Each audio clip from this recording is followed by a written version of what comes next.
Okay, friends, once again, welcome back and very good evening to everybody. I hope you all are safe, your family member, your relative, your parents all are safe, and you are enjoying this new era, this new way of learning. Friends, we are discussing chapter number 5, Gatina Niyamo, and in that chapter, we had discussed some interesting question. So, I had already told you to solve all the MCQs of this chapter. So, let's solve your doubts. મિત્રો આ ચેપ્ટરના લગભગ બધા જ doubts બધા જ questions મેં તમને solve કરવા માટે કીધું હશે તો તમારા ડાઉટ્સ સોલ્વ કરીશું મિત્રો.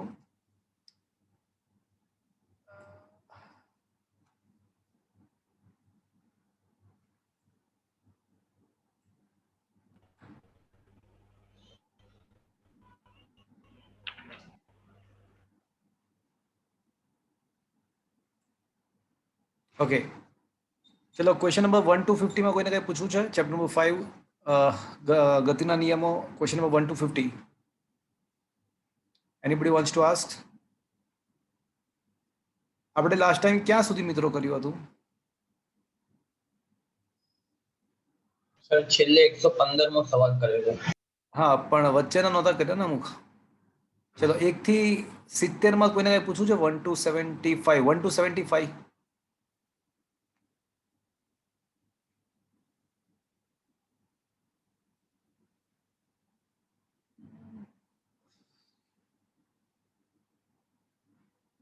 વન ટુ 75 સુધી ડિસ્કસ કર્યું હતું આપણે.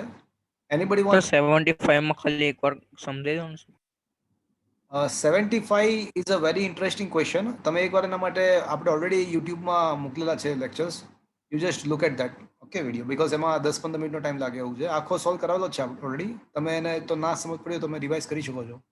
આપણે એપ્લિકેશન્સની અંદર આપેલો જ છે lecture. Okay okay sir, okay. Sir 70 કરાવો. Question number 70. ઓકે,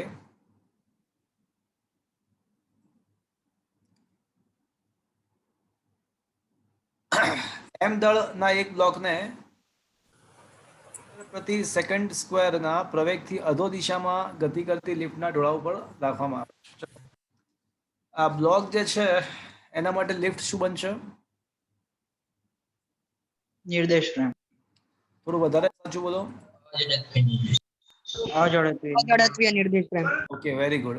અજડત્વીય નિર્દેશ ફ્રેમ બનશે. વાત સાચી છે. તો આવા સંજોગોમાં એના ઉપર કયા કયા પ્રકારના બળ લાગશે? મેન આભાસી બળ લાગશે ઉપર તરફ. જો સૌથી પહેલા તો પોતાનું વજન નીચે લાગશે જ. આપણે વિચારીએ કે કયા કયા બળ એના ઉપર લાગશે, તો સૌથી પહેલા પોતાનું વજન તો નીચે લાગશે, રાઈટ? હા સર. આ ઉપરાંત એક આ રીતે કરી નાખવાનું. આ દિશામાં આપણને ખબર છે કે એક લંબ બળ લાગતું હોય. હવે લિફ્ટ એ જેટલા પ્રવેગથી નીચે ઉતરે છે તો આભાસી બળ એમ એ ઉપર લાગશે. હા સર. તો નીચે તરફનું અસરકારક બળ કેનાય છે એમ ઇન્ટુ જી માઇનસ એ. હા સર. ઉપર નીચે માજી અને ઉપર આભાસી બળ એમ એ. તો ઇફેક્ટિવ નીચે તરફનું બળ, જો લિફ્ટ છે ને અધો દિશામાં પ્રવેગી ગતિ કરે છે તો આભાસી બળ ઉપર તરફ લાગે એમ એ. તો નીચે તરફનું અસરકારક બળ કેટલું થયું કે ભાઈ માજી નીચે હતું એમ એ ઉપર હતું એટલે ઇફેક્ટિવલી નીચે તરફ કેટલું આવશે? માજી માઇનસમાં. શું આ સમજમાં આવ્યું? હા સર. હા સર. હવે આ એમ ઇન્ટુ જી માઇનસ એનો આ દિશાનો ઘટક શું આવશે? mg cos θ. એમ જી કોસ થીટા નહીં, એમ ઇન્ટુ જી માઇનસ એ કોસ થીટા. અને આ દિશાનો ઘટક કયો આવશે? m into g minus m a into sin g minus a sin theta. Sine theta. આ સિવાય આ બ્લોકને કોણ રોકી રાખશે? ઘર્ષણ બળ. ઘર્ષણ બળ રોકી રાખશે. Is that clear? હા સર. તમે જ્યારે આભાસી બળ લગાડો છો ને ત્યારે એવું સમજી લેવાનું કે તમે પોતે છે ને એ નિર્દેશ ફ્રેમની અંદર બેઠા છો. જ્યારે જ્યારે તમે આભાસી બળ લગાડતા હો ત્યારે તમારે એવું અનુમાન કરી લેવાનું કે તમે પોતે નિર્દેશ ફ્રેમની અંદર છો. એટલે હવે તમારા માટે આ પદાર્થ કેવો બની જશે?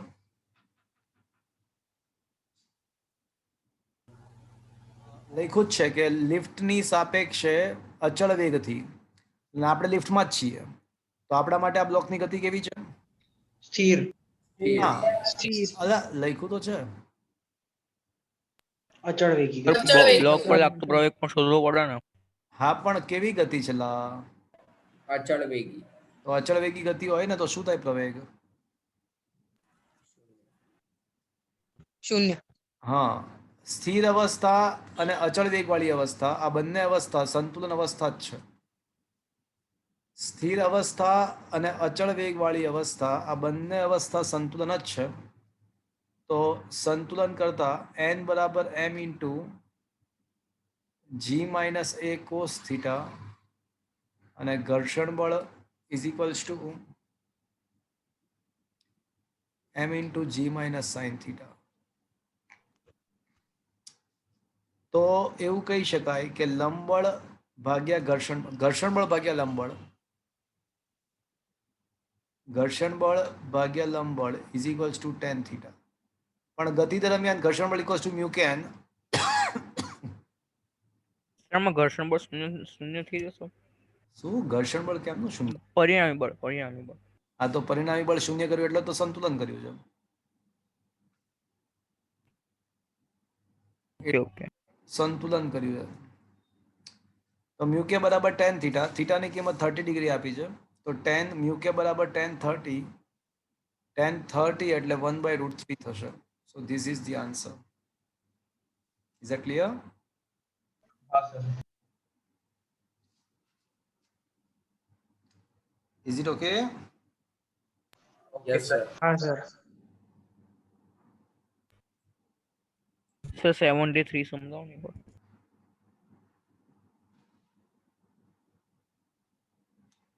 73.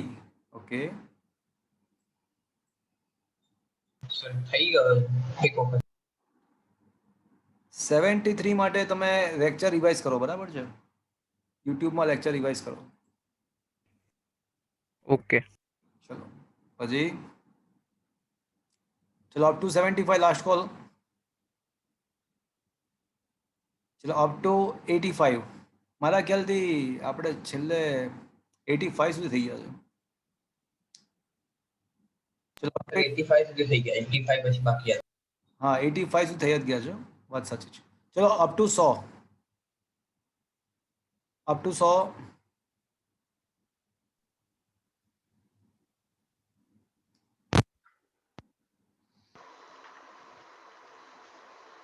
Up to 100. Sir, 106. 106. Okay, sir 92. Okay 92. આની સિવાય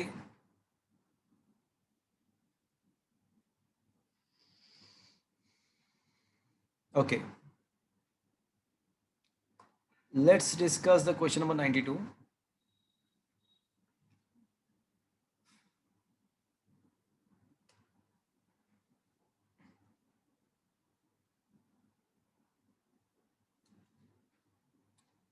એક સૈનિક મશીન ગનમાંથી 50 ગ્રામની દળની ગોળીઓ દરેક 1000 મીટર પર સેકન્ડના વેગથી છોડે છે. તે વધુમાં વધુ 200 ન્યૂટન ખમી શકે તો 1 સેકન્ડમાં ગોળીઓની સંખ્યા કેટલી?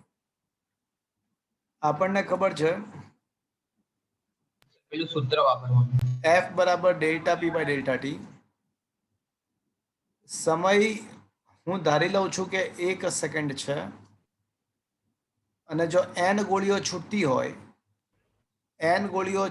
હોય તો એક ગોળીનું વેગમાન mv, તો n ગોળીઓનું વેગમાન nmv થશે. NMV. એટલે આટલું વેગમાનનો પ્રારંભિક વેગમાન 0, અંતિમ વેગમાન nmv, તો વેગમાનનો ફેરફાર nmv માઇનસ 0, એટલે આટલો વેગમાનનો ફેરફાર થશે. તો હવે બળનું સૂત્ર ઇઝ ઇક્વલ્સ ટુ 1 સેકન્ડમાં જો n ગોળીઓ છૂટતી હોય તો F બરાબર nmv. હવે મેક્સિમમ 200 ન્યૂટનનું તણાવ બળ મેક્સિમમ 200 ન્યૂટનનું બળ ખમી શકે છે. તો F બરાબર 200, એટલે આ ખરેખર તો F મેક્સિમમ છે, તો પછી ગોળીઓની સંખ્યા પણ મેક્સિમમ મળશે. તો ગોળીઓની સંખ્યા પણ મેક્સિમમ મળશે, કારણ કે F ની મેક્સિમમ કિંમત આપણે મૂકી. દ્રવ્યમાન 50 ગ્રામ એટલે 50 ગુણ્યા 10⁻³ કિલોગ્રામમાં ફેરવ્યું અને વેગ જે છે ને એ 1000 છે એટલે 10⁻³ છે તો 10+3 -3 કેન્સલ તો મેક્સિમમ ગોળીઓ કેટલી છૂટી શકે ખબર છે 50 એટલે 4 ને 4 થી વધારે જો ગોળીઓ છોડવાનો પ્રયત્ન કરશે તો શું થશે ખબર છે એ જે સૈનિકનો જે ખભો છે ને એ ડેમેજ થશે એટલે એની કેપેસિટી 200 ન્યૂટનની છે તો એનાથી વધારે જો ગોળીઓ છૂટશે તો વધારે બળ લાગશે એના ખભા ઉપર અને ખભો ડેમેજ થઈ શકે છે ઉતરી જઈ શકે છે ઇઝ ધેટ ક્લિયર સર ચલો ક્વેશ્ચન નંબર 106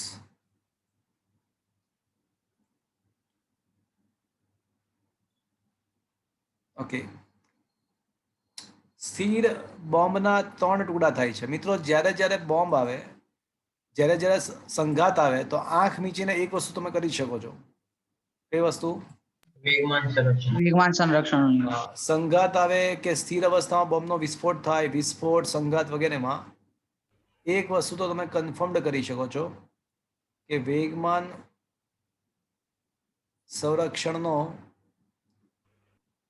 નિયમ તમે લગાડી જ શકો છો તો મિત્રો અહીંયા આગળ એવું આપ્યું છે કે બોમ્બના 3 ટુકડા થાય છે સ્થિર અવસ્થામાં છે એટલે તંત્રનું પ્રારંભિક વેગમાન ઇઝ ઇક્વલ્સ ટુ અંતિમ વેગમાન પ્રારંભિક વેગમાન 0 પણ 3 ટુકડાઓ થાય છે એટલે અંતિમ વેગમાન તરીકે P1 + P2 + P3 આવશે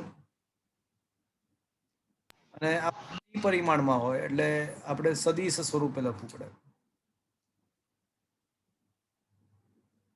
ચલો હવે એમાંથી એવું આપ્યું છે આપણને કે બે ટુકડાઓ ના વેગમાન 2i કેપ અને 3j કેપ છે તો ત્રીજા ટુકડાનું વેગમાનનું મૂલ્ય કેટલું છે તો P1 = 2i cap P2 = cap અને P3 મારે શોધવાનું છે તો P3 ના સૂત્રનો કરતા બનાવીશું તો -2i કેપ -3j કેપ થશે હા સર P3 નું મૂલ્ય કેટલું થશે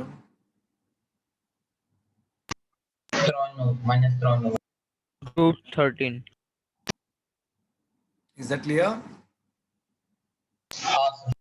હા સર સર 108 108 ઓકે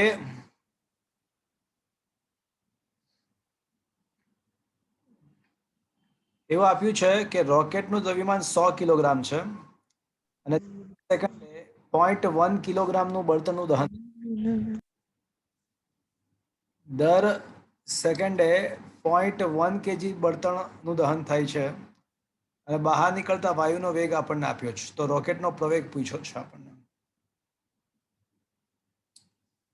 ઓકે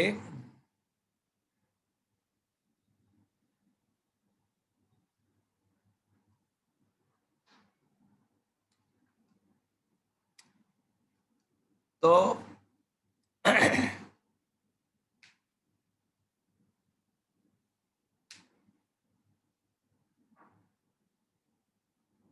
અહીંયા આગળ એવું કહી શકાય કે ન્યૂટનના ત્રીજા નિયમ પરથી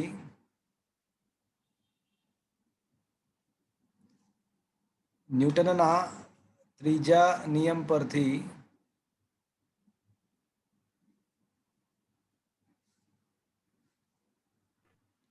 સર આમાં બળ શૂન્ય થશે ને વાયુ પર થોડી વાર સાંભળો મારી વાત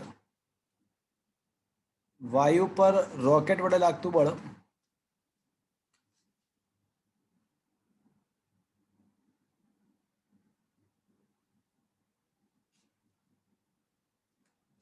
ઇઝ ઇક્વલ્સ ટુ રોકેટ પર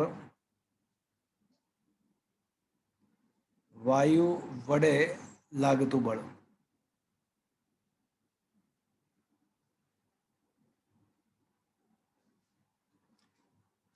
એટલે આ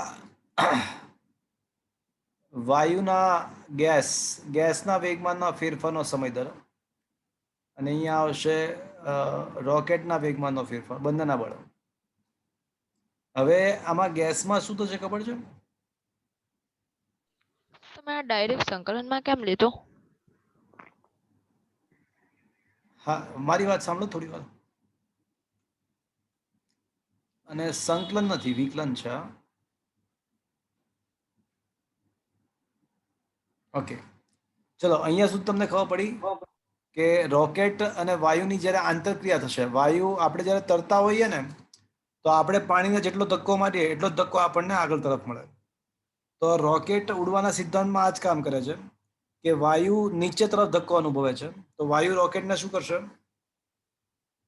ઉપર તરફ ધક્કો ઉપર મારશે. તરફ પણ બંનેના મૂલ્ય સમાન. એટલે રોકેટ પર વાયુ વડે જેટલું બળ લાગશે એટલું જ બળ રોકેટ પર વાયુ વડે લગાડશે.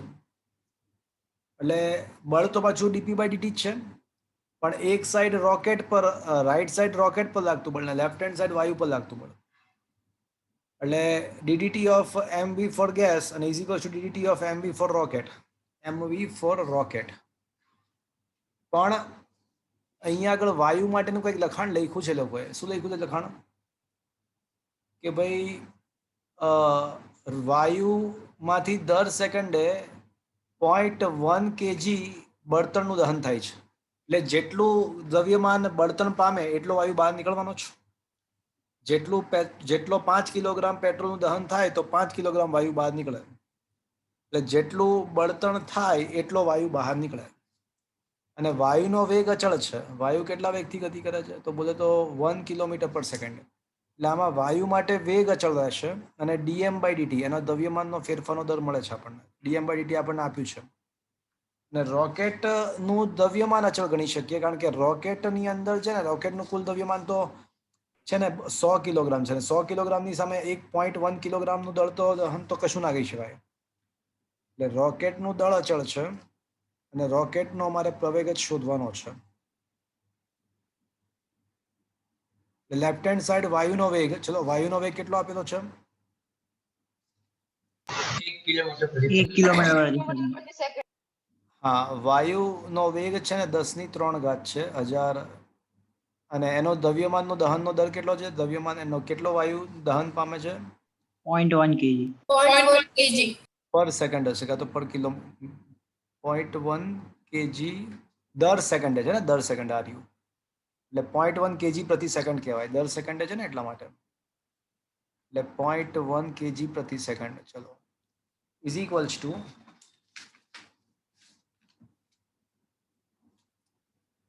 100 કિલો ગુણ્યા પ્રવેગ રોકેટનો.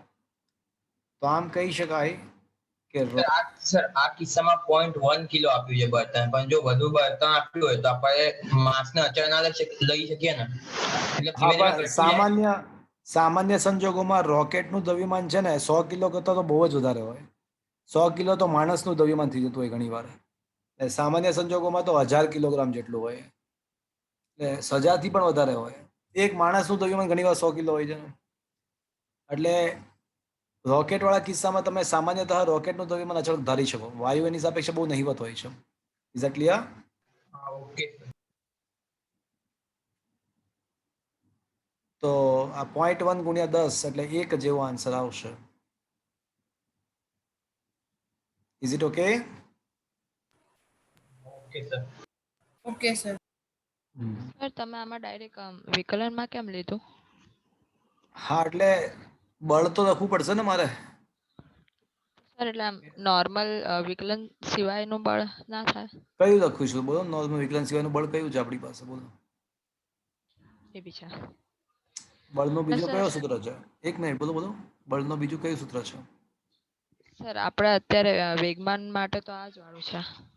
ના, બળનું સૂત્ર આપણે હા એટલે બરાબર એમ હા લખતા હોઈએ છીએ, પણ એનો જે બાપ હતો એ ક્યાંથી આવ્યું હતું?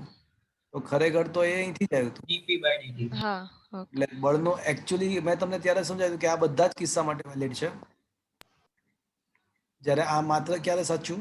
જ્યારે દ અચળ હોય ત્યારે. એમ અચળ. એટલે હા અહીંયા વાયુનું દ્રવ્યમાન છે ને અચળ નહીં, કારણ કે વાયુનું દહન થઈ. સમજ્યા? Okay sir. અને સર આ ડીએમ પણ ડીટી છે તો એ ડાયરેક્ટ 0 પ્લસ 0.0 કઈ રીતે આવ્યું? કારણ કે એ લોકોએ આપણને આપ્યું છે ને આ dm/dt એટલે શું? એક સેકન્ડમાં દ્રવ્યમાનનો થતો ફેરફાર. dv/dt એટલે આપણે શું કે એકમ સમયમાં વેગનો ફેરફાર. તો dm/dt એટલે શું? તો હા ઓકે સેકન્ડનો વેગનો ફેરફાર દળનો ફેરફાર અહીંયા ઓકે દ્રવ્યમાન વપરાશે એટલો ફેરફાર થશે ને. હા ઓકે સર એક જ સેકન્ડમાં વપરાતું દ્રવ્યમાન બળતણ થતું દ્રવ્યમાન 0.1 કિલોગ્રામ છે એટલે dm/dt = 0.1 થયું કહેવાય. ઓકે સર એટલે એક જ સેકન્ડ પ્રતિ સેકન્ડ એવું લખ્યું જો એક જ સેકન્ડ દીઠ દર સેકન્ડે હા સર હા 1 kg. બરાબર ઓકે, હા ઇઝ ઇટ ક્લિયર? હા સર ઓકે,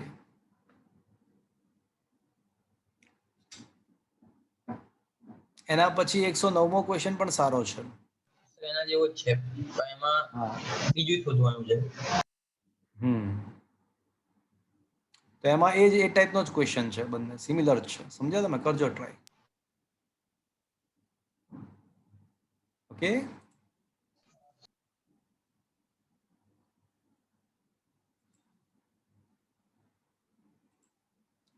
ચલો અપ ટુ 110, 115.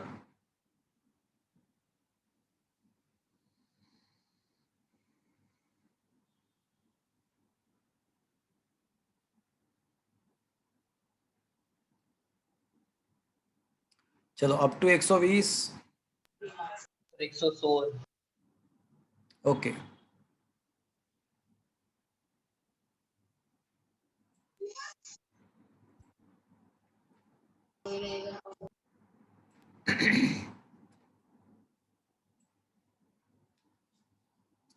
એમાં એવું છે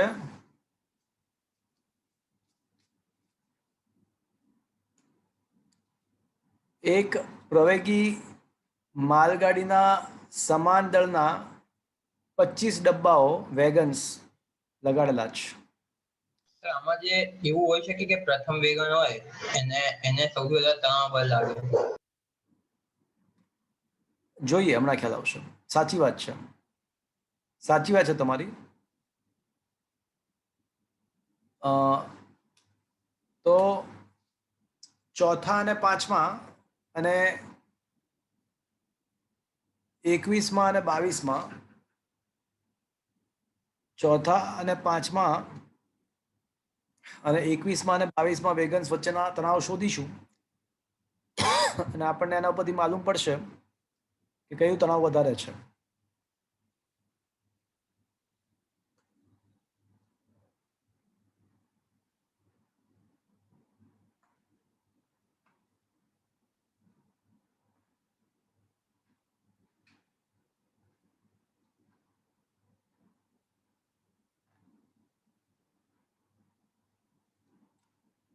હું શું કરું છું કે આ ગાડી છે ને,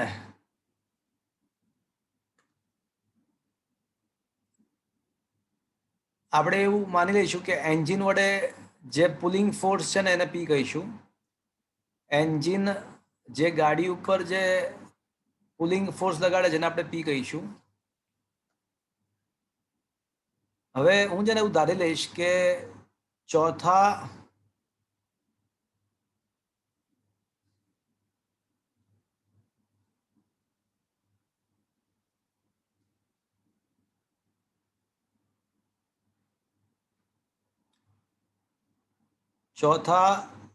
અને પાંચમા વેગન વચ્ચે જે કપલિંગ છે એના કપલિંગના બદલે અહીંયા આપણે એક દોરી ધારી લઈએ. અહીંયા આગળ એક દોરી ધારી લઈએ અને 21મો અને 22મો જે ડબ્બો છે એની વચ્ચે પણ એક દોરી ધારી લો. અહીંયા T1 કહી દઈએ અને અહીંયા તણાવ T1 T2 કહી દઈએ. ચલો ને, સર, આ કપલિંગ એટલે શું?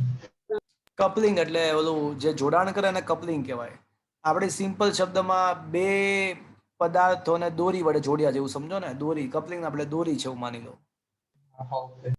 ઘણા પિક્ચરમાં નહીં બતાવતા ડબ્બો છોડવા માટે આમ કપલિંગ છૂટું પાડી દે ને પછી ટ્રેનનો આગ લાગેલો કે ડબ્બો છૂટો પડી જાય ને એવું બધું નહીં ઘણા પિક્ચરમાં? હા sir. That is what is a coupling. Okay. ચલો સૌથી પહેલા ધારો કે આ સમગ્ર જે ગાડી છે ને એ જેટલા પ્રવેગથી લખાણમાં લખ્યું જ છે સોલ્યુશનમાં એટલે ઓપ્શન્સમાં આપેલું છે કે પ્રવેગ એ છે તો એ જેટલા પ્રવેગથી ગતિ કરે છે. તો મને કહો કે આપણે 1 to 4 વેગન્સને એક સાથે લઈએ, એનો ફ્રી બોડી ડાયાગ્રામ બનાવીએ 1 to 4 વેગનનો. તો ચલો આ 1 to 4 વેગન્સ છે ને એનો ફ્રી બોડી ડાયાગ્રામ બનાવીએ. આ 1 એટલે સર આ ચારે ચાર જે ડબ્બા છે એને આપણે એક સમગ્ર તંત્ર ધારી લેવાનું. એટલે આ 1 to 4 ને મેં ઓલરેડી એક જ બતાવ્યું છે, એક જ ડબ્બો બતાવ્યો છે, દેખાય જ છે. એટલે આ 1 to 4 વેગન્સને હું એક પદાર્થ તરીકે વિચારું છું. તો એના ઉપર કેટલા બળ લાગશે? તો જમણી બાજુ P લાગશે અને ડાબી બાજુ કયું લાગશે? તો કે ઘર્ષણ બળ લાગશે. દરેક વેગનનું ઘર્ષણ બળ F. તો એમાં ટોટલ કેટલું ઘર્ષણ બળ લાગશે ડાબી બાજુ? 4F. 4F. હા, 4F લાગશે ને. Is that clear? હા સર. સર આમાં આભાસી કે એવું બળ ના લાગે ને? એમને એવું તો એ તો ક્યારે પિક્ચરમાં આવે કે ગાડીની અંદર કોઈ બેઠું હોય માણસ અને તમે આની ગતિનો અભ્યાસ કરતા હો, આની ગતિનો. તો સાપેક્ષ ગતિ હોય ત્યારે? ના, સાપેક્ષ નહીં. કોઈ ગાડીની અંદર કોઈ માણસ બેઠો હોય કે પુસ્તક પડ્યું હોય કે કોઈ પદાર્થ પડ્યો હોય ગાડીની અંદર અને તમે એની ગતિનો અભ્યાસ કરતા હોય, એની ગતિનો. હા, ઓકે. હા હવે સર. અહીંયા તો આપણે ગાડીની જ ગતિનો અભ્યાસ કરીએ છીએ. ઓકે. હા સર. આ હા. ઉપરાંત લંબ બળ અને વજન બળ પણ લાગતા હોય. લંબ બળ અને વજન બળ પણ લાગતા હોય પણ એ કન્સિડર કરતો નથી. ગતિ આ સાઈડ પ્રવેગી ગતિ છે. ચલો આ સાઈડ. તો હવે આમાં શું લખું? ચલો આના માટે સૂત્ર શું લખું? P - 4F. ઇફેક્ટિવ બળ બરાબર માં, પણ ઇફેક્ટિવ બળ તરીકે શું આવશે? P - 4F અને ઇઝ ઇક્વલ્સ ટુ શું લખું? 4 ma. હા, is equals to 4m into a. દરેક વેગનનું દ્રવ્યમાન m છે તો કુલ દ્રવ્યમાન 4m ઇન્ટુ એ થશે. તો હવે ના, હજી એક વસ્તુ રહી ગઈ તમારે લખવાની. હજી ભૂલ છે આપણી આમાં ભૂલ છે. હજી એક બળ આગળનું રહી ગયું. હજી એક, તણાવ બળ. હા, આ દોરી છે ને અહીંયા આગળ. તો P જમણી બાજુ અને ડાબી બાજુ બે બળ આવશે. ઘર્ષણ બળ પણ આવશે અને તણાવ બળ પણ આવશે. તો જે વસ્તુ શોધવાની એ જ તો રહી ગયેલા. અને એ તણાવને આપણે T1 નામ આપ્યું છે. ચલો હવે ઇફેક્ટિવ બળ બરાબરમાં હવે લખાવો છો. P - 4F - T1 = 4 ma. હા, T - 4F - T1 = 4 ma. તો હવે T1 ને સૂત્રો કરતા બનાવીએ તો P - 4F - 4 ma. તો T1 બરાબર P - 4 common F plus ma. Is that clear, friends? Yes, sir. Yes sir. ચલો હવે છે ને એક સાથે 1 થી 21 વેગન્સ બધા એક સાથે. 1 થી 21 વેગન બધા એક સાથે. આખો 1 થી 21 વેગનનો એક સાથે એફબીટ બનાવીએ એટલે આખે આખોટલો ભાગ. એટલે વચ્ચેનું બધું ભૂલી જવાનું, વચ્ચેનું બધું જ ભૂલી જવાનું. આ વચ્ચેનું બધું ભૂલી જવાનું, આખે આખો એટલું જ વિચારો. તો કેટલા બળ લાગતા હશે? ડાબી બાજુ તણાવ બળ અને ઘર્ષણ બળ. ઓકે, જમણી બાજુ કયું બળ લાગતું હશે? ખેંચાણ બળ જે આપણે P લગાવ્યું. હા, જે એન્જિન વડે જે પુલિંગ ફોર્સ લાગે એ જમણી બાજુ. ડાબી બાજુ કયા લાગશે? તણાવ બળ અને ઘર્ષણ બળ. તણાવ બળ ધારો કે T1 ડેશ અને ઘર્ષણ બળ કેટલું લાગશે? 21F. 21 અને ગતિ તો જમણી બાજુ જ છે હો, પાછી એ જેટલા પ્રવેગથી. તો હવે શું લખવું જોઈએ સૂત્ર મારે? P P - - 21F - T1 dash બરાબર -21 P T1 dash minus 21F P minus 21F minus T1 dash 21M into A. તો T1 ડેશ બરાબર શું થશે? P - 4 P - 21 ma -21F. તો T1 ડેશ બરાબર P minus 21 common F plus MA. તો મિત્રો હવે જોઈને વિચારીને મને કહો કે કયું આમાંથી છે ને p માંથી 21 બાદ થાય છે અને આમાંથી p માંથી 4 જ બાદ થાય તો મોટું કોણ? T1 મોટું T1. T1. હા તો ચોથા અને પાંચમા કપલિંગ વચ્ચે જે તણાવ છે T4 કહીએ અને 21 અને 22 માં કપલિંગ વચ્ચે જે તણાવ જેને આપણે T21 કહીએ તો T4 is greater than T21. Is that clear, friends? Yes, sir.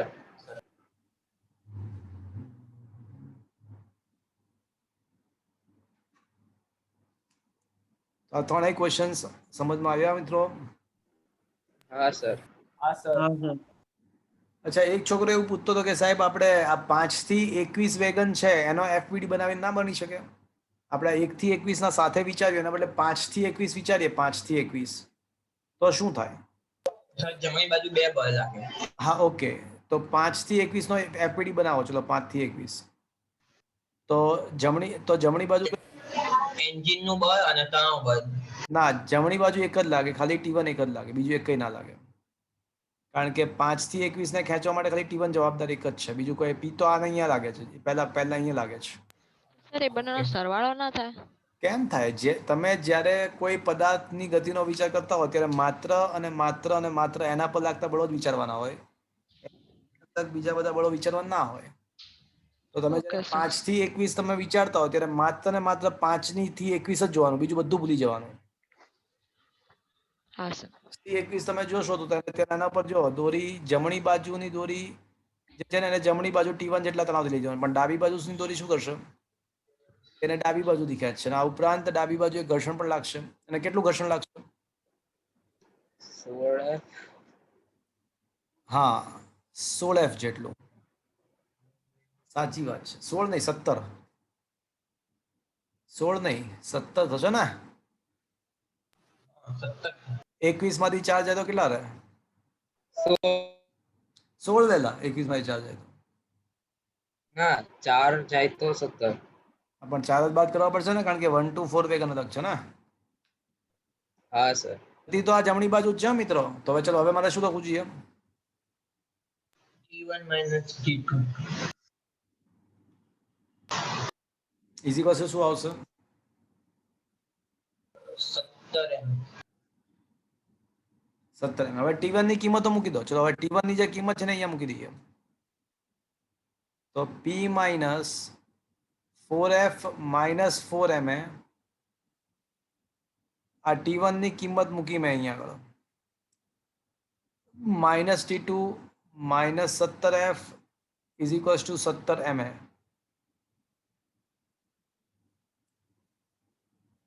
તો હવે T2 ને સૂત્રોનો કરતા બનાવો તો શું આવે જુઓ તો. T2 ને સૂત્રોનો કરતા બનાવો તો T2 ને જમણી બાજુ મોકલી દો તો P minus 21F. 4F 17F એટલે P minus 21F minus 4MA minus 17MA minus 21MA. તો વળી પાછું એનો જ આન્સર આવી ગયો જુઓ તો. શું સિમિલર આન્સર આવે છે મિત્રો? હા સર. હા સર. હા, sir. એટલે તમે 5 થી 21 વેગન માત્ર વિચારીને એફબીડી બનાવો ને તો પણ તમારો જવાબ જો તમે સાચા રસ્તે ગણતરી કરશો તો સાચો જ આવશે, એ જ આવશે. Is that clear? હા સર.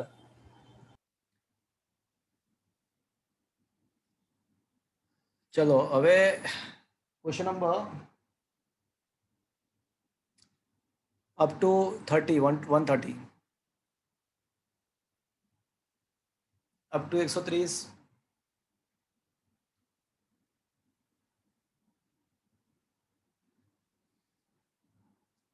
અપ ટુ 130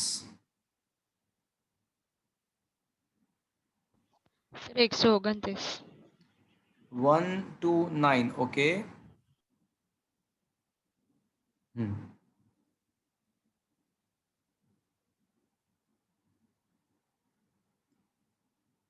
આકૃતિમાં દર્શાવ્યા પ્રમાણે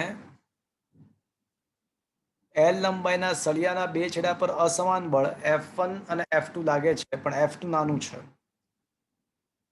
અચ્છા, હવે આકૃતિ બરાબર આપી નથી. F1 ક્યાં લગાવ્યો છે? અગત્યની વસ્તુ છે. F1 ક્યાં લગાવ્યો છે એ અગત્યની વસ્તુ છે. Look at the solution first.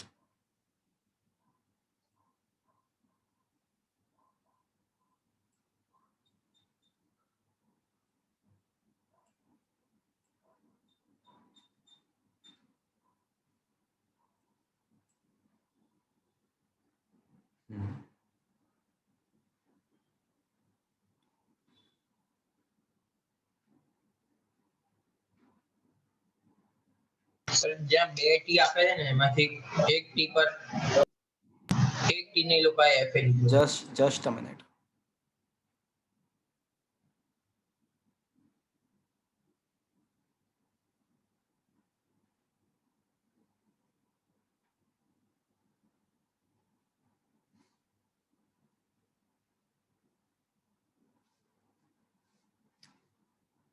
ક્યાં F1 આમાંય નહીં થયું બરાબર. અચ્છા, રિઝલ્ટન્ટ ફોર્સ ડાબી બાજુ આપ્યું છે ને. ઓકે, રિઝલ્ટન્ટ ફોર્સ ડાબી બાજુ આપ્યો છે ને, બસ પતી ગઈ વાત.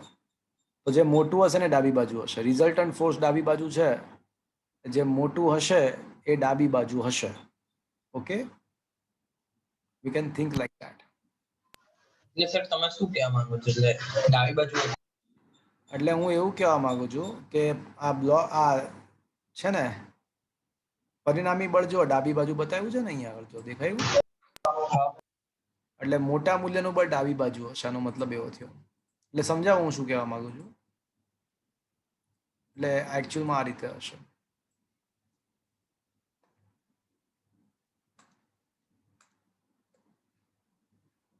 આપણો બ્લોક છે, એમાં F1 મોટું છે જો, અને એવું આપ્યું છે કે F1 અને F2 બે અસમાન બળ વિરુદ્ધ દિશામાં લગાડે છે. F1 અને F2 બંને વિરુદ્ધ દિશામાં લાગે છે. F1 મોટું છે એટલે ડાબી બાજુ F1 લગાવીશું અને જમણી બાજુ F2 લગાવીશું.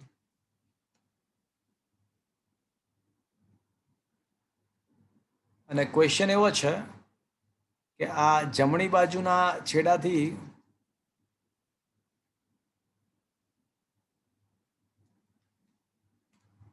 y અંતરે મારે તણાવ શોધવું છે. ચલો પહેલા તો ઓબ્વિયસલી છે ને આ આખો જે પદાર્થ છે ને એ કઈ તરફ ગતિ કરશે? એ મને કહેશે. ડાબી બાજુ ડાબી તરફ. પણ મોટું છે. ડાબી બાજુ ગતિ કરશે. ઓકે, આખો પદાર્થ ડાબી બાજુ ગતિ કરશે. તો આખા પદાર્થનો ફ્રી બોડી ડાયાગ્રામ, આખા પદાર્થ માટે, આ વચ્ચેનું બધું ભૂલી જાઓ, આખા પદાર્થ માટે જ ફ્રી બોડી ડાયાગ્રામ બનાવવાનો છે. તો સમગ્ર પદાર્થ માટે તો ઇફેક્ટિવ બળ બરાબર માં, તો ઇફેક્ટિવ બળ બરાબર શું આવશે? કોઈ કહેશો મને? F1 minus F2. 1 minus F. હા, F1 minus F2 બરાબર m into a. એટલે પ્રવેગ જ્યાં કેપિટલ M એટલે પદાર્થનું કુલ દળ, પદાર્થનું કુલ દળ કેપિટલ M છે એવું ધારી લઈએ આપણે. તો પ્રવેગ ઇઝ ઇક્વલ્સ ટુ હું F1 minus F2 ભાગ્યા કેપિટલ M લખી શકું. હા સર. હવે છે ને આ ટાઈપના ક્વેશ્ચનમાં જે જગ્યાએ તમારે તણાવ શોધવાનું હોય ને, જે ભાગમાં, તો એ ભાગથી પદાર્થને ટુકડાઓમાં વિભાજિત કરી દેવાનો. જે જગ્યાએ તમારે તણાવ શોધવાનું હોય ને, તો ત્યાંથી પદાર્થને બે ભાગમાં વિભાજિત કરીને ત્યાં દોરી જોડી દેવાની. બે ભાગમાં વિભાજિત કરીને ત્યાં આગળ દોરી જોડી દેવાની.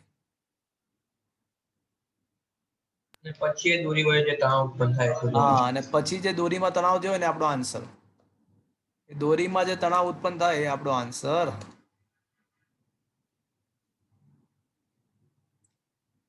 ચલો હવે છે ને માત્ર આ પદાર્થ ધ્યાનમાં લો. આના ઉપર F2 બળ જમણી બાજુ લાગે છે અને તણાવ બળ ડાબી બાજુ લાગશે. અને દ્રવ્યમાનને આપણે M1 ધારી લઈએ.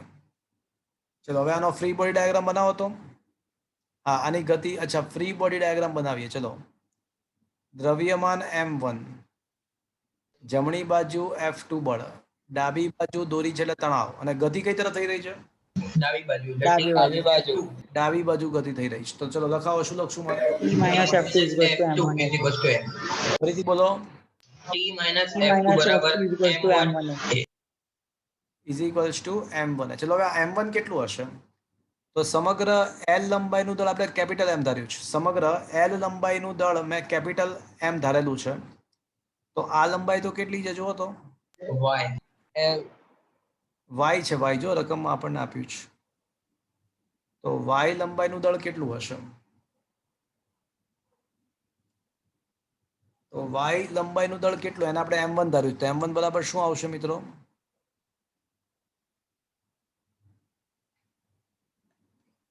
my/l થશે. हाँ सर. જે મિત્રો તો t માઇનસ f2 બરાબર m1 ની બદલે my/l અને પ્રવેગના બદલે f1 minus f2/m. mm cancel અને f2 ના જમણી બાજુ લઈ જઈએ તો f2 ધન થઈ જશે.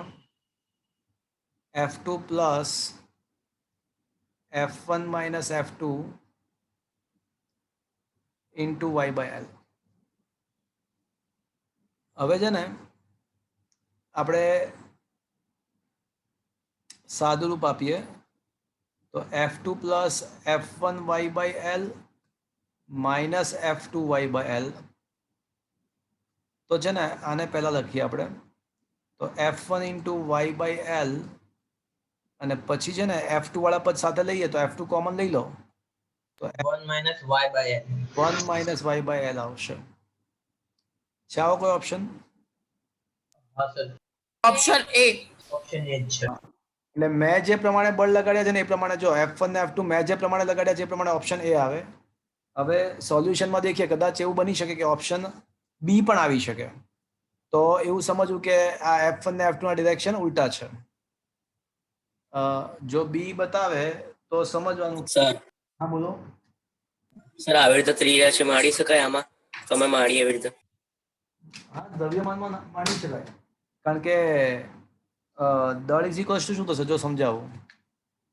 ત્રિરાશી કેમ માંડી એ પણ કહો. દળ ઇઝ ઇક્વલ્સ ટુ કદ ગુણ્યા ઘનતા થાય. હા કે ના? કદ એટલે હું આડછેદ ગુણ્યા લંબાઈ કહી શકું. ઘનફળ એટલે આડછેદ ગુણ્યા લંબાઈ લખી શકાય. લખી શકાય. હા, જેમ કે લંબઘન હોય લંબઘન તો લંબઘનનું ઘનફળ લંબાઈ ગુણ્યા પહોળાઈ ગુણ્યા ઊંચાઈ. પણ પહોળાઈ ગુણ્યા ઊંચાઈ જે થશે ને એ આડછેદ થઈ જશે. પહોળાઈ ગુણ્યા ઊંચાઈ જે થશે એ આડછેદ થઈ જશે. લંબાઈ ગુણ્યા પહોળાઈ ગુણ્યા ઊંચાઈ એટલે પહોળાઈ ગુણ્યા ઊંચાઈ આડછેદ થઈ જશે. એટલે હવે આમાં શું છે કે તમારી સમગ્ર દ્રવ્ય માટે ઘનતા અચળ છે, આડછેદ પણ અચળ છે. તો એમ ચલે છે લંબાઈ. તો જ્યારે સમચલનતાનો સંબંધ હોય ને ત્યારે ત્રિરાશી માંડી શકાય. જ્યારે સમપ્રમાણતાનો સંબંધ હોય ત્યારે ત્રિરાશી માંડી શકાય. ઓકે. તો હવે જોઈએ જવાબ આમાં શું આપ્યો છે. ઓપ્શન એ આપ્યો છે કે ઓપ્શન બી આપ્યો છે? ઓપ્શન બી આપ્યો છે. શું આપ્યો છે? Option B. હા ઓપ્શન બી આપ્યો છે ને. એટલે મતલબ શું થયો? એ લોકોએ f2 લીધું હશે. હા એટલે મતલબ એ થયો કે તમારે છે ને શું કરવાનું કે આ તરફ f1 લગાડવાનું અને આ તરફ f2 લગાડવાનું. હવે આખો ક્વેશ્ચન મેં જે રીતે સોલ્વ કર્યો છે ને એ રીતે ફરીવાર સોલ્વ કરજો તમે. પરિણામી ગતિ તો f2 માં જ થાય ને? ના ના મોટું જે હોય એ તરફ થાય. હા એટલે સર ડાબી બાજુ જ થાય ને? ના થાય ને. હવે ડાબી બાજુ થોડી, જમણી બાજુ થશે. કઈ બાજુ થશે? એટલે આખી પ્રક્રિયા ઊંધી થશે. f1 મોટો છે. Okay sir. f1 મોટો છે હવે. ઓકે. હા સર. સર આવો સમ પૂછાઈ જાય તો શું કરવાનું? કયો ઓપ્શન લખવાનું? ના તમને એકદમ પ્રિસાઇઝલી પૂછશે. આ રીતે નહીં પૂછે. પ્રિસાઇઝલી પૂછશે. આ રીતે નહીં પૂછાય. Okay sir. સર આના પછીનો 130. હા ચલો 130 નંબર પર આવો.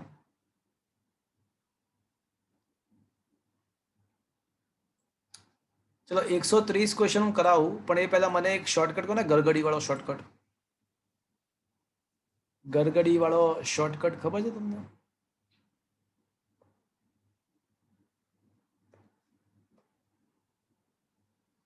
એકસો 30 તો હું કરાવું હમણાં પણ તમે મને એકવાર આ શોર્ટકટ યાદ કરાવો ને. શું હતું બોલો ને તમને યાદ હોય તો. મને તો યાદ જ છે. તમને યાદ હોય તો બોલો ને જરાક.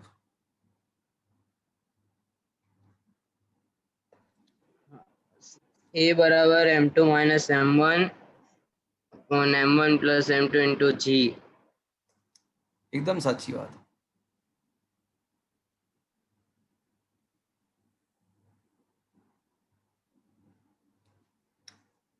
ઓકે, પ્રવેગ બરાબર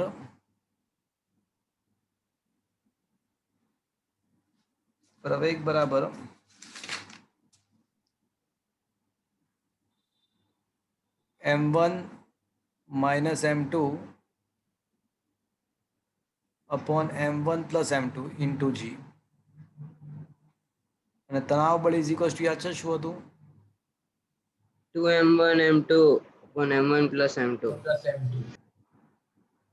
into g. So that was the shortcut.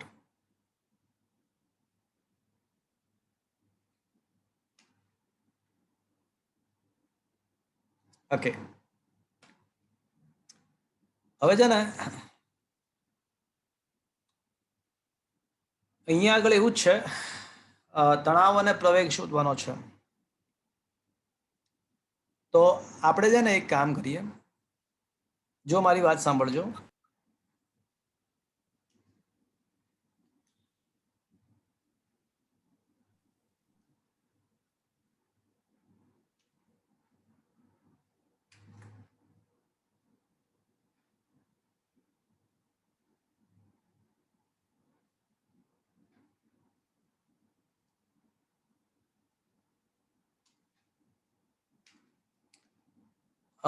આપણે આ 30 કિલો વાળો જે પદાર્થ છે ને એને m2 કહી દઈએ અને 50 કિલો વાળા પદાર્થને m1 કહી દઈએ. તો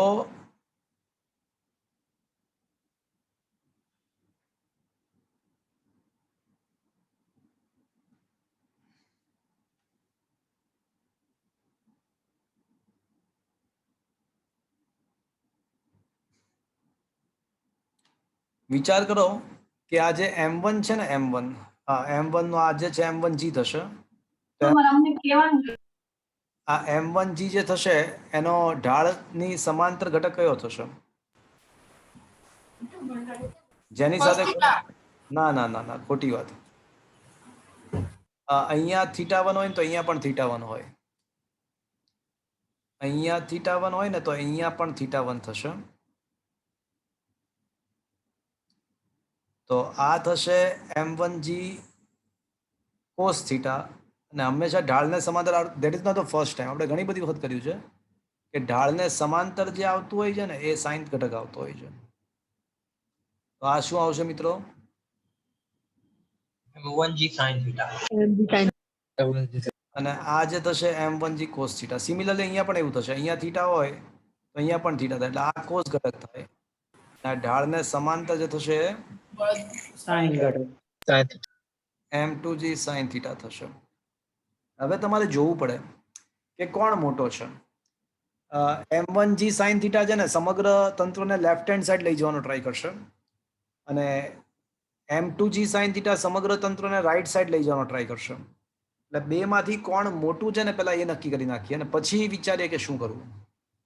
તો બેમાંથી કોણ મોટું છે ને એ જોઈ લઈએ. ચલો, એટલે સૌથી પહેલા છે ને હું શું કરીશ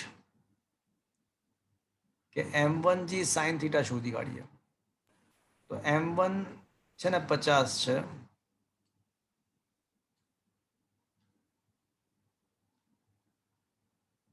g ની કિંમત 10 કીધું છે લો, અને sin 60 એટલે √3/2 થશે. એટલે આ થશે 250, 500/2, 200. √3 ની કિંમત કીધું છે કે 1.7 લો, એટલે 250 ગુણ્યા 1.7, 4 વડે ગુણીને 4 વડે ભાગી નાખીએ ને તો 250 ગુણ્યા 4 1000, 1000 ગુણ્યા 17 એટલે 1700/4, 1700/4 425. 425. હા, એટલે આવી જશે 425 ન્યૂટન. ઓકે, અને પેલા કિસ્સામાં 150 ન્યૂટન આવશે. m2g sin થીટા 2 એટલે 30 ગુણ્યા 10 ગુણ્યા sin 31 દૂતીયાંશ 150. એટલે કોણ મોટું છે? M1G sin theta. m1g sin theta. M1G sin sin theta. theta. એટલે એનો મતલબ કે સમગ્ર તંત્ર ડાબી બાજુ જશે. હા, સમગ્ર તંત્ર ડાબી બાજુ ગતિ કરશે. ચલો અહીંયા સુધી સમજમાં આવ્યું મિત્રો? હા સર. હા સર. સમગ્ર અને છે ને લીસી જમીન છે, સપાટીઓ બધી લીસી છે, એટલે સપાટીઓ બધી લીસી છે ને એટલે ઘર્ષણ તો પિક્ચરમાં લેવાનું જ નહીં.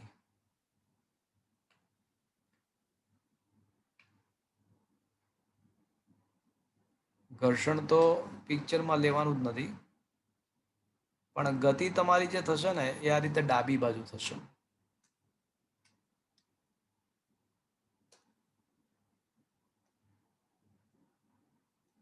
આ નીચે હશે અને આવડા ઉપર જશે. શું આ સમજમાં આવ્યું મિત્રો? હા સર. ચલો હવે છે ને તમે વિચાર કરો કે આ બ્લોક નંબર 1 દેખીએ, આપણે ધ્યાનમાં લઈએ તો એના પર કયા કયા બળ લાગશે? તો કે ભાઈ નીચે m1g sin થીટા અને જે બળ લાગશે તણાવ બળ દોરી. હા, એ દોરીનું તણાવ બળ ઉપર તરફ લાગશે. એટલે M1G sin theta minus T બરાબર ma. હા, તો ગતિ તો નીચે તરફ થઈ રહી છે ને પછી, એટલે ગતિ નીચે તરફ એટલે m1g sin થીટા મોટું ગણાશે. ગતિ તો નીચે તરફ થઈ રહી છે એટલે આ તણાવ બળ ઉપર તરફ લાગશે. m1g sin થીટા નીચે θ1 નીચે તરફ લાગશે. તો ઇફેક્ટિવ બળ બરાબર શું લખવું જોઈએ મિત્રો? m1g sin theta minus t is equals to m. T is equals to ma. m1g sin θ1 minus t બરાબર m1 into a. ચલો આ સમજમાં આવ્યું મિત્રો? હા સર. ઓકે,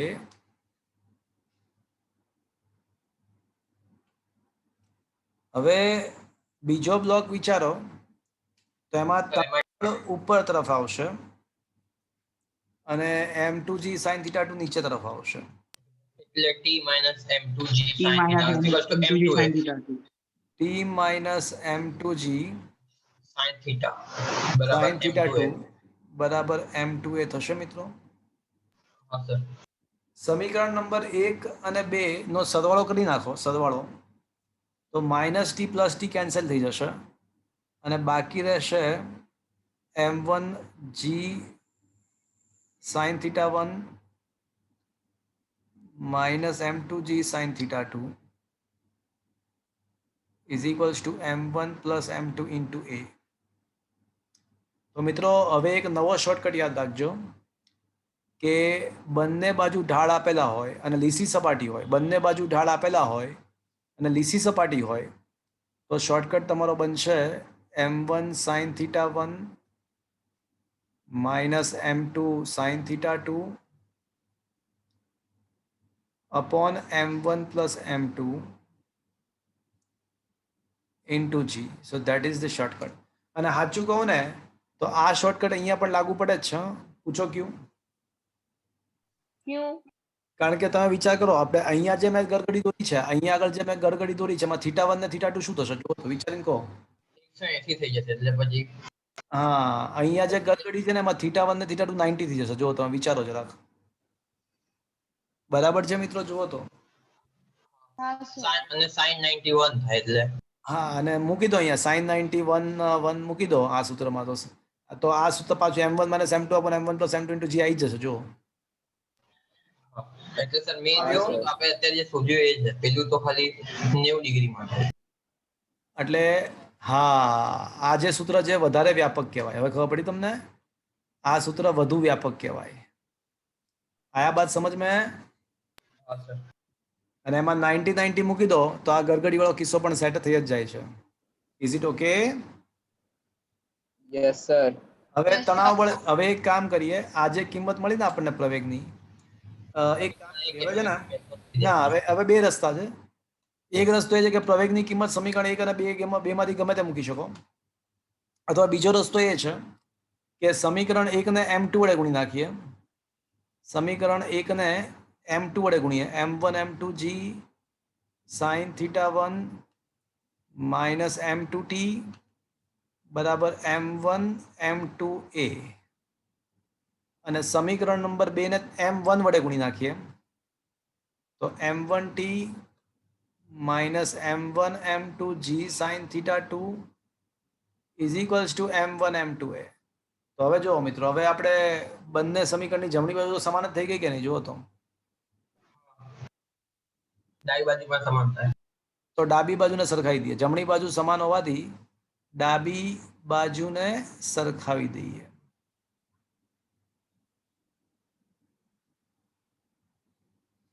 હવે બે સમીકરણ છે અને બે ચલ છે. ઉકેલવાની ઘણી બધી રીતો હોઈ શકે. લોપની રીત આપણને સરળ પડતી હોય છે. તો આ થઈ જશે 2 ના ના ના ના ના ના ના ના ના ના ના m1 m2g common. Can I say sin theta 1 plus sin theta 2? હા સર. અને આ side can I say m1 plus m2 into t? જુઓ તો જરાક ચેક વિચારીને જરાક જુઓ તો એક સ્ટેપ ગપચાયું છે મેં. ચાલશે? હા. તો હવે આમાં ટી ને સૂત્રનો કરતા બનાવી દો. તો ટી ને સૂત્રનો કરતા બનાવો તો શું આન્સર આવશે? m1 m2 sin theta 1 plus sin theta 2 into g upon m1 plus m2 થશે મિત્રો? જુઓ તો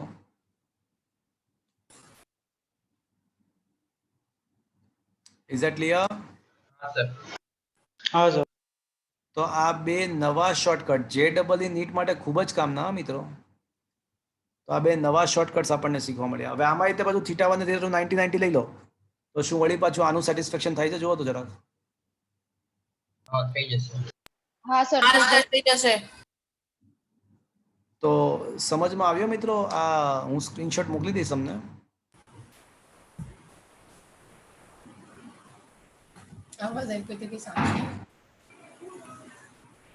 તો શું મિત્રો આ સમજમાં આવ્યું તમને?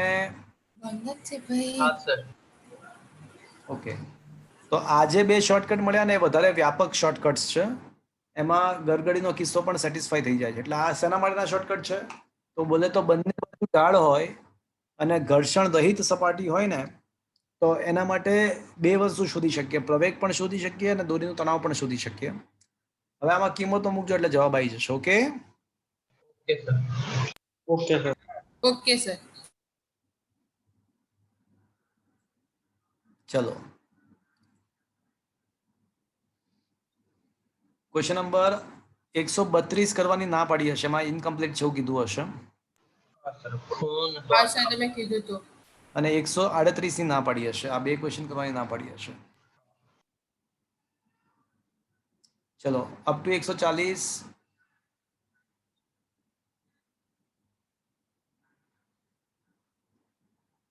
Up to 140.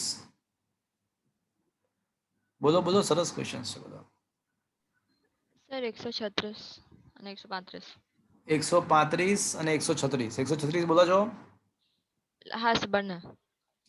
136 તો આપણે ગઈ હતી આપણા ઓલા બુકમાં MCQ માં છે જ. સર આ વાળું છે એટલે મેં હા એ જ છે. જોયું. Okay sir.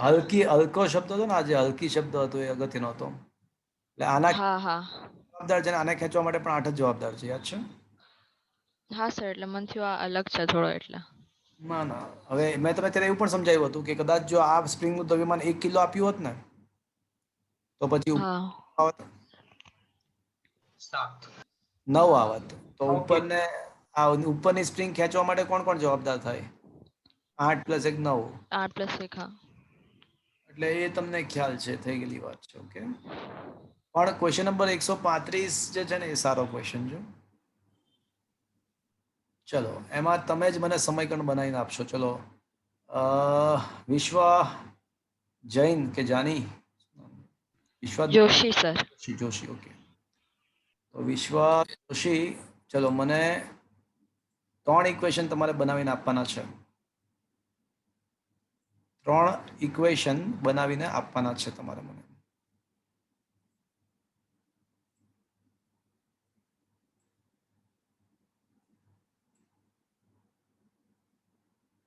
ઓકે. પહેલા તો મને એમ કહો કે ઘર્ષણ રહિત છે આવડિયા સપાટી. સપાટી ઘર્ષણ રહિત છે. લખવું જોઈએ, લખ્યું નથી પણ લખવું જોઈએ કે ઘર્ષણ રહિત છે. એટલે અહીંયા કોઈ ઘર્ષણ નથી.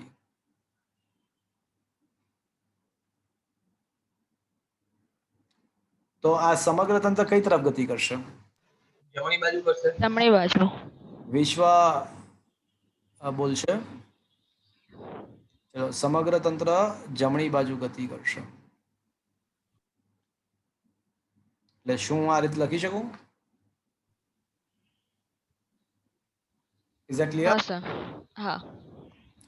ચલો, સૌથી પહેલા આને આપણે પદાર્થ 1, હું આને પદાર્થ 1 કહું છું, પદાર્થ 1. આને પદાર્થ 2 કહીશું, અને આને પદાર્થ 3 કહીશ.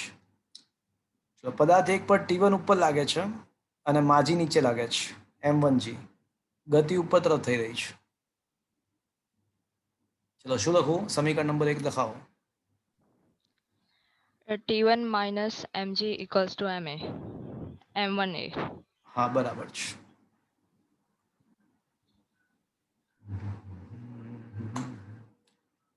તો સમીકરણ number 1, T1 minus M1G is equals to M1A. સમીકરણ નંબર 1. ચલો, હવે સમીકરણ 2 બનાવવાનું છે તમારે. પ્રવેગ આ તરફ છે, લખાવો. ચલો, T2 minus T1 is equal to M2a. હા, જો એક જ દોરી હોય ને એમાં તણાવ સેમ હોય, તો આ જે દોરી છે ને એમાં તણાવ અહીંયા T1 ધાર્યો તો અહીંયા પણ T1 ધારવો જ પડશે. આ બ્લોકને દોરી ઉપર લઈ જશે, જ્યારે આ જે બ્લોક છે ને દોરી પાછળ તરફ આમ ખેંચી રાખવાનો ટ્રાય કરશે. એટલે અહીંયા તણાવ, આ દોરી પર તણાવ T1 ધાર્યો. તમને એક્ઝામની અંદર મિત્રો આ T1 ને T2 નહીં આપ્યા હોય, તમારે જાતે લખ્યા, જાતે આમાં તો આપી ભૂલથી આપી દીધા છે. બાકી આ T1 T2 વગેરે આપ્યા ના હોય, તમારે જાતે બધું કરવાનું હોય. તો ગતિ જમણી બાજુ થાય એટલે મારે શું લખવું જોઈએ મિત્રો? T2 minus T1 બરાબર શું લખવું? M2a. M2A. અને બીજી દોરી બદલાઈ ગઈ એટલે ત્યાં T2 આવશે. ત્રીજા પદાર્થ માટે શું આવશે? ચલો કરો તો. mg minus T2 is equal to M3a. ગતિ નીચે તરફ થાય છે એટલે કહી શકાય કે M3g minus T2 minus T2 is equal to M3. M3. બસ, તો આ 3 સમીકરણ આપણે મળી ગયા. આ 3 સમીકરણનો એડિશન કરો તો minus M1G, T1 minus T1 cancel, T2 minus T2 cancel. તો શું રહેશે? minus M1G plus M3G. Sir આ સમીકરણમાં બધી કિંમત મૂકી દીધી હોત તો. શું કહો છો? સમીકરણ બનાયા એ વખતે આપણે આ કિંમતો બધી મૂકી દીધી હોત તો. આ મૂકી શકાય, વાંધો નથી કઈ.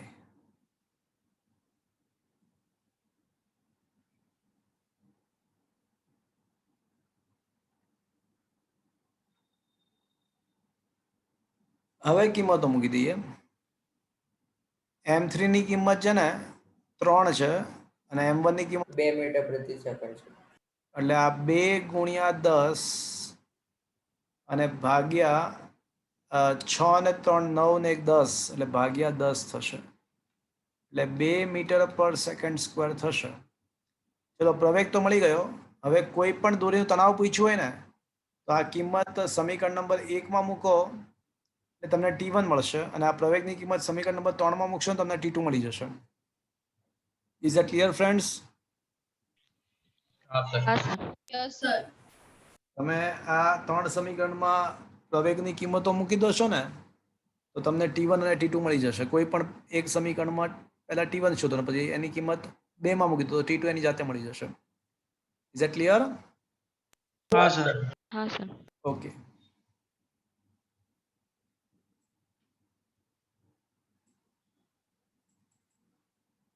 ચલો, પછી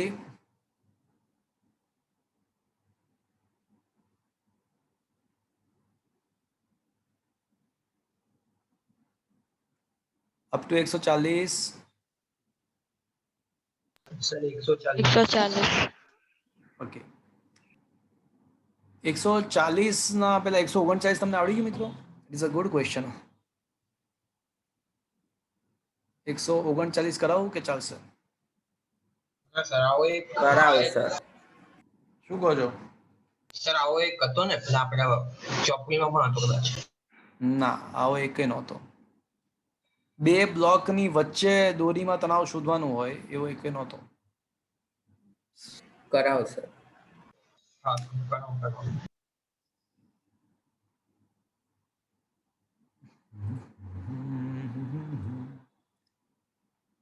પછી 140 પણ કરાવો. જો આમાં એવું છે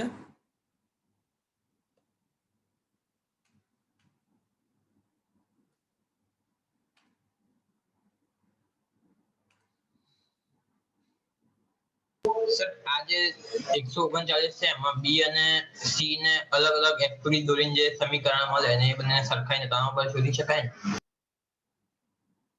એટલે વાત સાચી છે. આમાં પણ 3 જ સમીકરણ બનાવવાના છે. આમાં પણ 3 સમીકરણો બનાવવાના છે.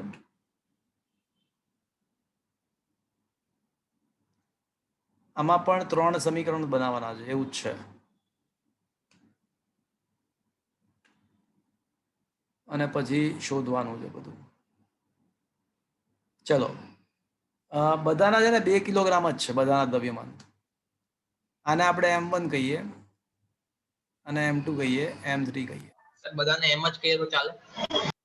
એટલે એક કામ કરીએ ને પહેલા બનાવીએ. ચલો ને ચલો હવે ગતિ કઈ તરફ થશે કે પહેલા મને એમ કહો ગતિ કઈ તરફ થશે? જમણી. આ ઉપર જશે અને નીચે જશે. ચલો સૌથી પહેલા બ્લોક 1 નો વિચાર કરો. આને T1 કહીએ આપણે. T1 ઉપર અને M1G નીચે. તો લખું છું T1 minus M1G T1 બરાબર minus M1G is equals to M1. Sir આપણે M1 M2 કેમ લઈએ? ખાલી M લઈએ તો ચાલે ને? હા ચાલે પણ આ તો બધા બ્લોક અલગ અલગ હોય તો શું થાય હું વ્યાપક રીતે વિચારી રહ્યો છું. પછી તમે એમાં વ્યાપક સમીકરણ વિચારીએ અને પછી તમે M1 M2 M3 સમાન છે તો ચાલે ને. એ તો પછી ખાસ કિસ્સો તમને મળી જશે. હા ઓકે સર. હોય તો શું થાય એ પણ શીખવાડી દઉં ને એટલે તમને વાંધો ના આવે. ચલો હવે M2 માટે વિચારો. M2 માટે કેટલા બળ લાગશે? M2 માટે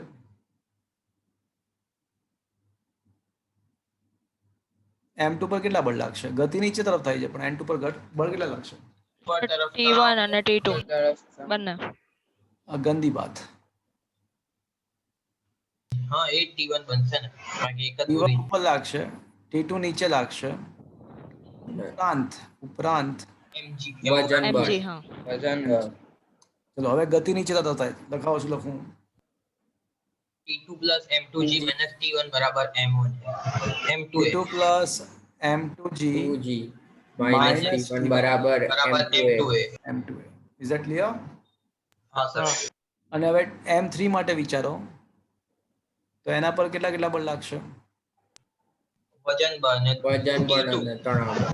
M3G નીચે પણ T2 ઉપર આવશે. T2 ઉપર આવશે. એટલે M3G minus T2 બરાબર M3G minus M3A. T2 is equals to M3. હવે સમીકરણ નંબર 1, 2 અને 3 નો સરવાળો કરો તો T1 minus T1 cancel, T2 minus T2 cancel. તો બાકી શું રહેશે કે minus M1G plus M2G plus M3G એટલે G common M2 plus M3 minus M1G is equals to M1 plus M2 plus M3 into G into A. તો પ્રવેગ મળી જશે મિત્રો. M2 plus M3 minus M1 upon M1 plus M2 plus M3 into G. અને એકવાર પ્રવેગ મળી જાય ને પછી અહીંયા ને અહીંયા કિંમતો મૂકી દો. એકવાર અહીંયા મૂકો ને એકવાર અહીંયા મૂકી દો એટલે આપણે T1 ને T2 પણ મળી જશે. Is that clear? સર આ વ્યાપક સૂત્ર કહેવાય ને દરેકમાં ચાલે. એટલે દરેકમાં નહીં હોય. આવો કિસ્સો હોય તો ચાલે. વળી પાછું તમને એવું આપી દે કે હજી એક બ્લોક અહીંયા એડ કરી નાખે. ચલો ડી બ્લોક એડ કરી નાખે. અહીંયા 2M દળનો બ્લોક છે. વળી પાછું બદલાઈ જાય. આ જો ચોથું સમીકરણ. હા ચોથું સમીકરણ બનાવવું પડે. એટલે મેથડ મેઇન તો મેથડ સમજવાની છે ફંડામેન્ટલી. Is that clear? એટલે આને તમે એઝ અ શોર્ટકટ ના યાદ રાખશો. આને એઝ અ શોર્ટકટ ના યાદ રાખો. એના બદલે ઓલું મેં તમને આગળ કીધું હતું ને એવા બધા સૂત્રો એઝ અ શોર્ટકટ યાદ રાખજો. હમણાં મેં બંને સાઈડ ઢાળવાળા હોય ને એવા ક્વેશ્ચન કીધું હતું ને તમને. Okay sir. પણ શું આ સમજમાં આવ્યું મિત્રો તમને? હા સર. હા સર. હા સર.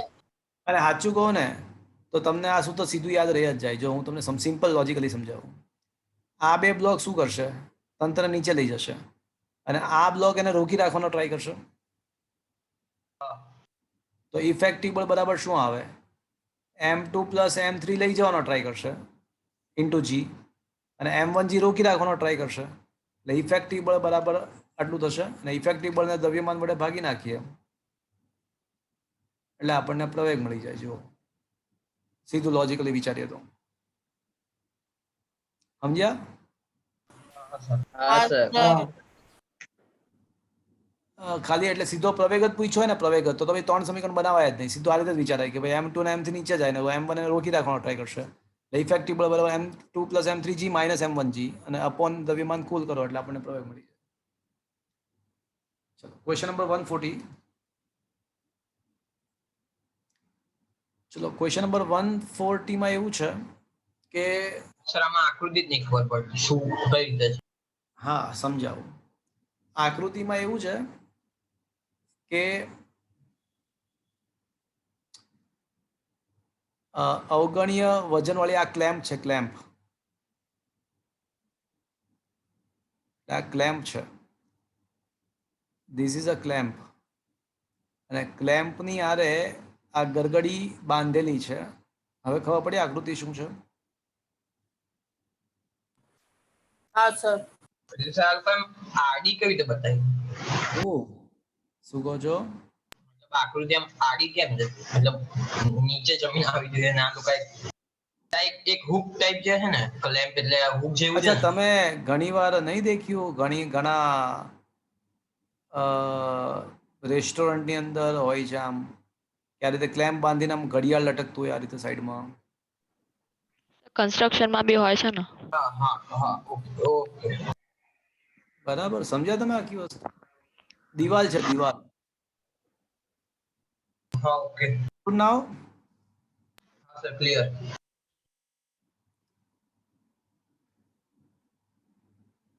ઓકે. આમ ઘણા તમે રેસ્ટોરન્ટમાં જાઓ ને, અમુક આધુનિક રેસ્ટોરન્ટમાં તો આવી જાઓ, આમ શોપીસ તરીકે ઘડિયાળ રાખ્યું હોય આ રીતે આમ લટકતું ક્લેમ્પથી બાંધીને. હવે આમાં એવું છે કે આ બ્લોકનું દળ કેપિટલ એમ છે અને ગરગડીનું દળ સ્મોલ એમ છે. તો સૌથી પહેલા છે ને આપણે આ બ્લોક માટે વિચારીએ. ચલો, તો બ્લોક બધું છે તંત્ર સંતુલનમાં છે. તો સૌથી પહેલા બ્લોક માટે વિચારો મિત્રો. તો બ્લોક પર કેટલા બળ લાગતા હશે? ઉપર તરફ લોહીનું તણાવ બળ, નીચે તરફ એનું વજન બળ. તો સૌથી પહેલા કેનાય છે આ કેપિટલ ટી બરાબર કેપિટલ માં જી. હા સર. ચલો, આટલું સમજ પડ્યો? હા કે ના? હા સર. ચલો, હવે છે ને ગરગડી, આપણે છે ને ગરગડી વિચારીએ. ગરગડીને એક બિંદુવત લીધું છે, તો ગરગડી પર કેટલા બળ લાગતા હશે?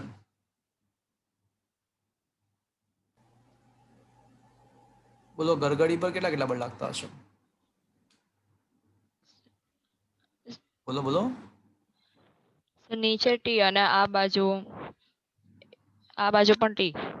આ બાજુ પણ ટી અને નીચે પણ ટી, કારણ કે દોરી તો એની એ જ છે. એટલે નીચે પણ ટી અને આ બાજુ પણ ટી. સર આમાં ગરગડીનું કઈ વજન ને એવું બધું નહીં ગણવાનું ને? કેમ નહીં ગણવાનું? શું કામ નહીં ગણવાનું? સર એને બિંદુવત આપ્યું છે તો. એટલે એ તો ફ્રી બોડી ડાયાગ્રામમાં તો આપણે હંમેશા એવું જ કરીએ છીએ ને. ઓકે, એટલે બિંદુવત તરીકે જ લઈએ છીએ આપણે હંમેશા. હા, સારું સર. પોતાનું વજન તો રહેવાનું જ ને જીવનમાં. હા. તો પોતાનું વજન પણ નીચે તરફ લાગશે. શું કામ નહીં લાગે? ચલો, આટલું સમજ્યા? હા સર. ઉપરાંત હજી એક બળ લાગશે. કોઈ કહેશે મને કયું?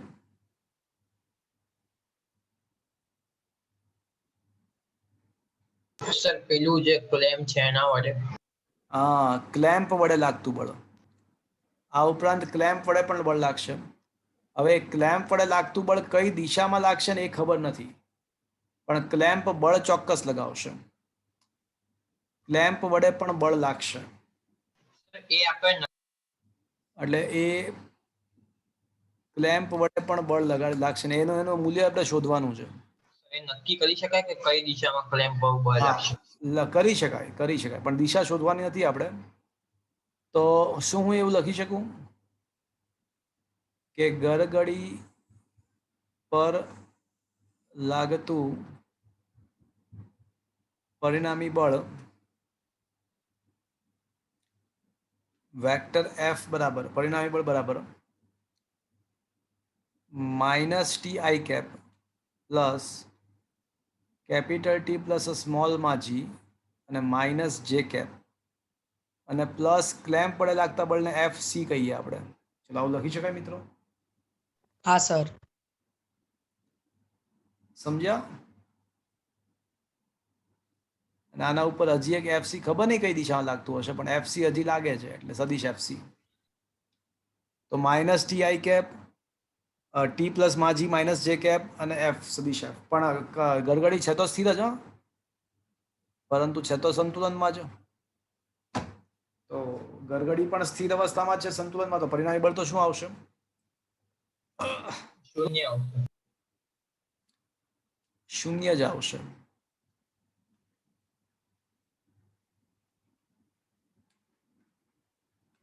ચલો તો ક્લેમ્પ વડે લાગતા બળને સૂત્રનો કરતા બનાવીએ તો શું આવશે? T cap plus T plus MG J cap. પરંતુ ટી બરાબર એમજી. હા, ટી બરાબર તો કેપિટલ માજી છે. 2 mg. ના, ગંદી બાત. ગંદી બાત. અરે હા સર, એમ અલગ છે. અચ્છા, તો હવે એફ નું માનાંક કેટલો?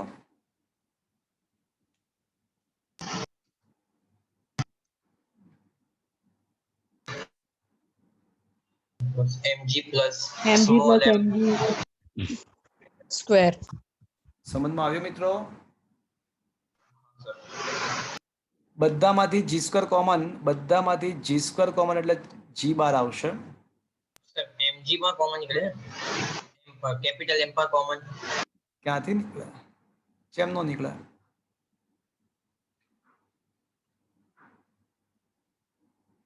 ओके, आया बात समझ में? હા, ઓકે ઓકે.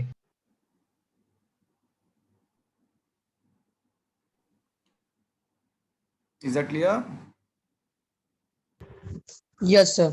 પ્રિન્ટિંગ મિસ્ટેક છે. જવાબમાં આખા વર્ગમૂળની બહારની સાઈડ જી હોવો જોઈએ.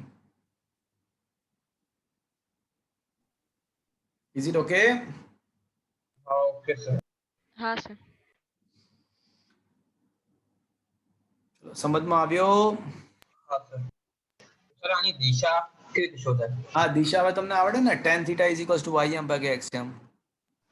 હા ઓકે ઓકે. દિશા શોધવાની હોય તો આ રીતે મળી જાય. કેપિટલ એમ ને સ્મોલ એમ ની કિંમતો આપવી પડે. ym/xm. Is that clear? Clear sir. હા સર. ચલો,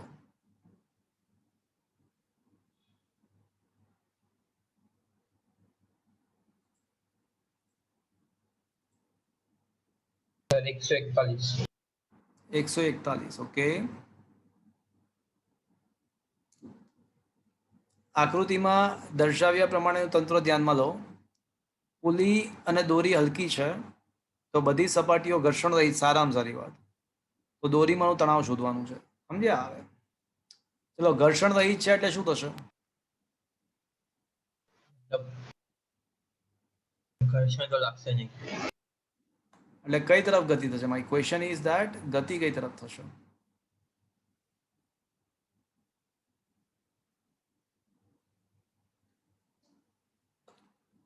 ઘર્ષણ રહિત છે કે તો ગતિ કઈ? જમણી તરફ એટલે નીચે.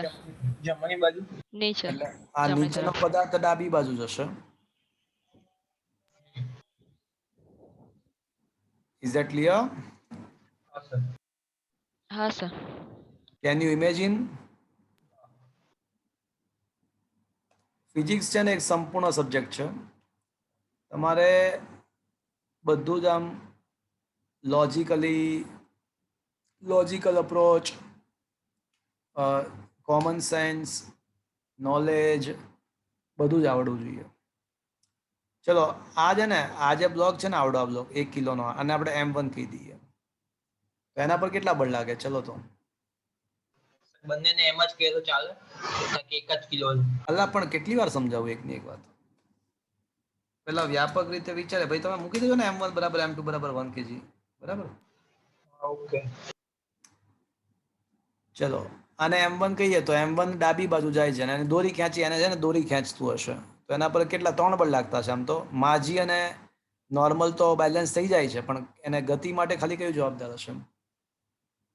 તણાવ બળ.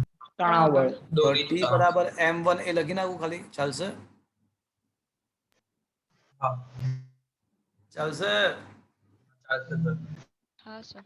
અને આ જે નીચેનો બ્લોક છે એના પર કયા કયા બળ લાગશે? M2G - T બરાબર M2A. માતૃજી માઇનસ દોરી તો એની જ છે એ જ દોરી ફરી ફરીને આવે જો એ જ દોરી ફરી ફરીને આવે છે એટલે દોરી તો એની જ છે એટલે ટી તો ટી તણાવ બળ તો T1 T નું T જ રહેશે. Is that clear? હા દોરી બદલાય ને તો તણાવ બદલાઈ જાય. તો M2G - T is equals two માતૃ એ લખાશે. હા બંનેનો સરવાળો કરો તો T પ્લસ માતૃજી માઇનસ T કેન્સલ તો માતૃજી ઓનલી ને આ સાઈડ આવશે M1 plus M2 into A. તો સૌથી પહેલા પ્રવેગ મારે શોધવો છે તો માતૃજી અપોન M1 પ્લસ M2. હવે કિંમતો મૂકીએ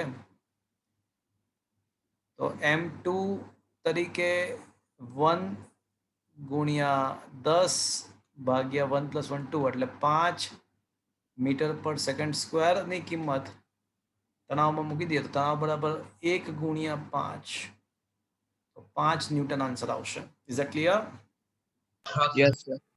તો સર આમાં એવું પૂછ્યું હોય કે આ પદાર્થ જે M1 છે એ એક લિમિટ સુધી જશે ને પછી ગરગડી આગળ તો એ રોકાઈ જશે.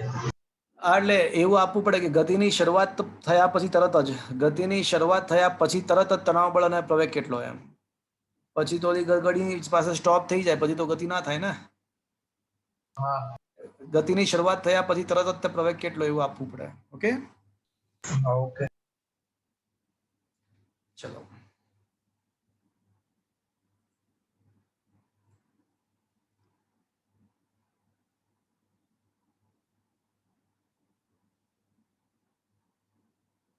એકસો 42 મિસ્ટેક છે મિત્રો. 142 ના કરતા 142 મિસ્ટેક છે. Don't do this. Don't waste time. Okay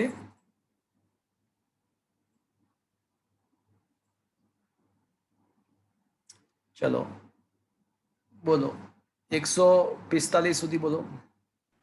sir lecture છે. ઓકે હા sir. Okay fine fine okay.